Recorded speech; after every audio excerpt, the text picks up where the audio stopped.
I'm going to make myself very vulnerable in this video. Just looking back at my childhood now, it's making me cringe. Don't really want to talk about it, but I'm sure it will help a few people, because man was I an awkward kid.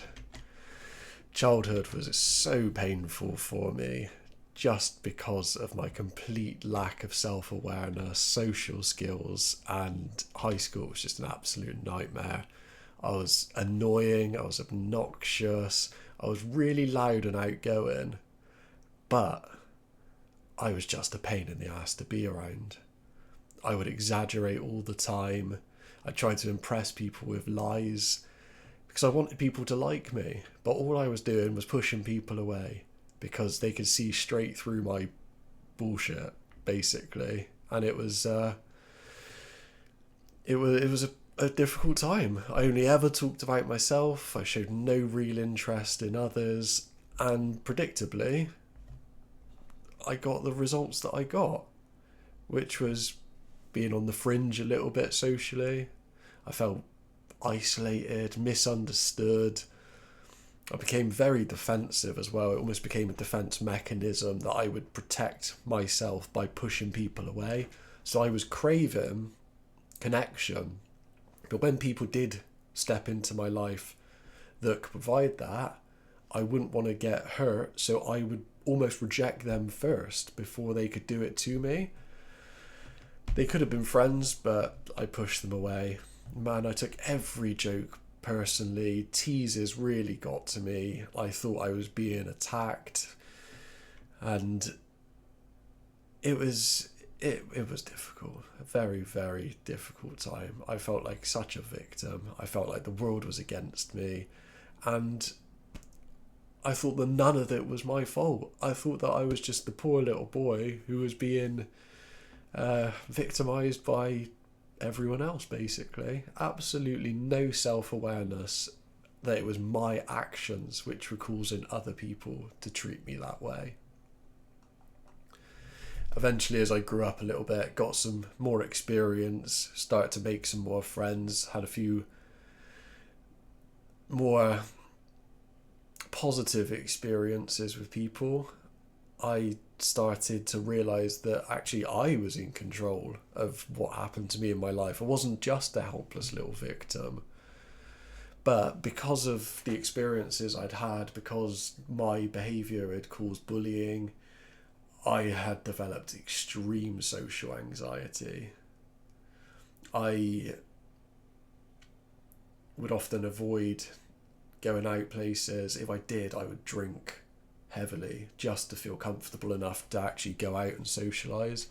And then that brought up a whole new side of me, which was all this repressed anger underneath the surface. And when I drank, it would all come up and explode, and that would cause a whole other lot of issues. So I didn't let the past dictate my future, though. So I decided that I was going to change something from the position that I was in. The past is what got me to my current situation, but it was not a dictator of what the future could be like. So I started working on it, and I forced myself into uncomfortable situations. I went out and I met new people. I'd say yes to life. If people did invite me out, I'd go out and I'd meet people that I didn't know, and slowly I'd learn how to talk to people in a manner that actually made people like me. I threw myself right in at the deep end when I was 22, and I went to Thailand and stayed in Asia for 3 months, and wow, was I out of my comfort zone. I spent the first 2 days pretty much locked in my hotel because it was just had absolutely no safety net around me. Eventually I started to ease myself into life. I started meeting some people. There were periods of loneliness because of that social anxiety, which would prevent me from connecting with people. And little by little, I chipped away at it. I went to Australia, lived there for just over 18 months. Again, when I first got there, very difficult to bed myself in, to really connect with people. Even staying in hostels, I felt lonely staying in hostels, like surrounded by people, which is crazy looking back on it now, because it would just be such a different situation if I did that again now. Eventually I met some friends and really started to come into my own, and that was a real building block for me, and my anxiety levels were getting lower and lower, which was great, but I was still very much self-absorbed, still very much wanted to only talk about me, impress people, didn't realize that it was paying attention to other people that actually gets them to like you. If you get someone to talk about themselves, they like you more, rather than if they have to listen to you talk about yourself all day long. It was a hard lesson to learn. Thankfully I did learn it. And then pushed myself further. Once I became comfortable talking to people, learned how to talk to people, I started doing things like joining public speaking clubs, where my fear of judgment was really, really examined. I'd stand in front of 30, 40 people and talk for 7 or 8 minutes with all of those eyes on me, not taking any attention away from me, learning to be the centre of attention, learning to be okay with criticism. I started dance classes because I couldn't dance. I hated dancing. I really, really didn't want to feel awkward at any point in my life, so I'd avoid any situation really where I could make a fool of myself. Even if I was drunk, I wouldn't get on the dance floor. So I began doing a salsa class. Started off pretty awkwardly. I had to practice at home to begin with, just to make sure I didn't trip over my own feet. But after a couple of lessons, I started to get the hang of it. I actually really, really enjoyed it. Met lots of fun people. And now it's probably my main hobby that I do. I do it a couple of times a week. But if I'd let that comfort zone keep me in place, I never would have experimented. I never would have gone take on these challenges, met these new people, and found hobbies that I really genuinely love. So some big lessons that I learned. There's actually 5 key points that I learned looking back on my childhood, wishing that I'd known them when I was that age. So my childhood would have turned out quite differently. I realised firstly that everything's about energy.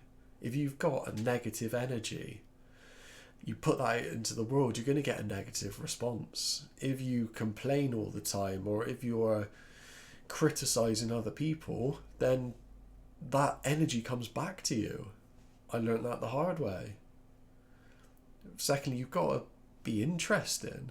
Like now, when people talk to me, when they do ask about me, instead of talking about hours on end about a load of rubbish, exaggerations, made up stories, I'll be talking about, oh yeah, I've been doing salsa, I've been at this social club, I've been doing public speaking, I'm climbing this mountain next weekend, I'm going to this country. And it's so much better to connect, and they've got so much more to be interested in you, where you find connections, you find similarities on how you choose to live your life with everyone else. And that's what creates friends. People who like the same things tend to like each other. And I had to learn emotional resilience. That was a tough one for me, because I took everything personally. I was triggered all the time. Anytime someone questioned a belief of mine,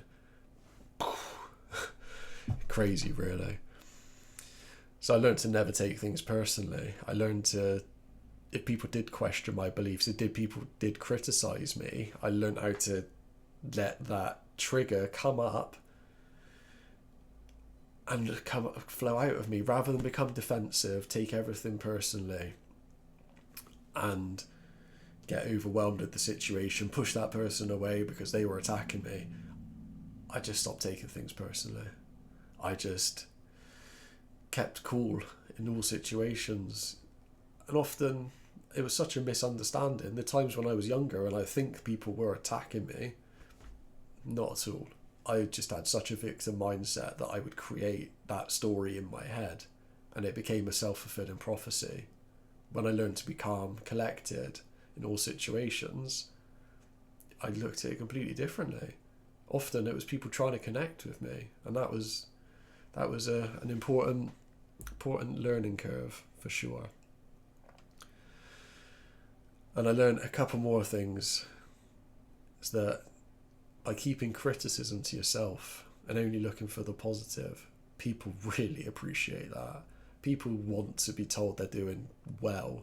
They don't want to be told that they're not good enough or they should live in this way. I try not to give people advice either. Even though I've come a long way, I've completely transformed myself. I've got a pretty interest in life, good connections, relationships.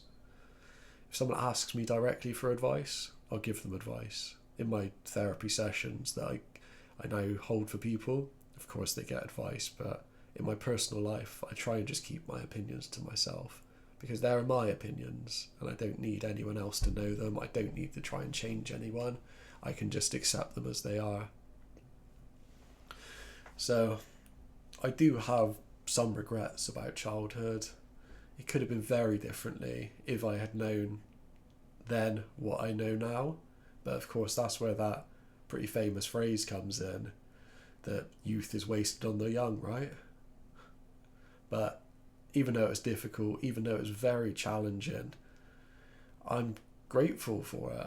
I'm grateful that that experience, which was so difficult for me, allowed me the opportunity to transform myself. And now I'm extremely happy that I can pay what I've learned forward and help others. They don't have to make the same mistakes I did. They can learn from me and many others, of course, who have transformed themselves. And that's a rewarding thing in itself.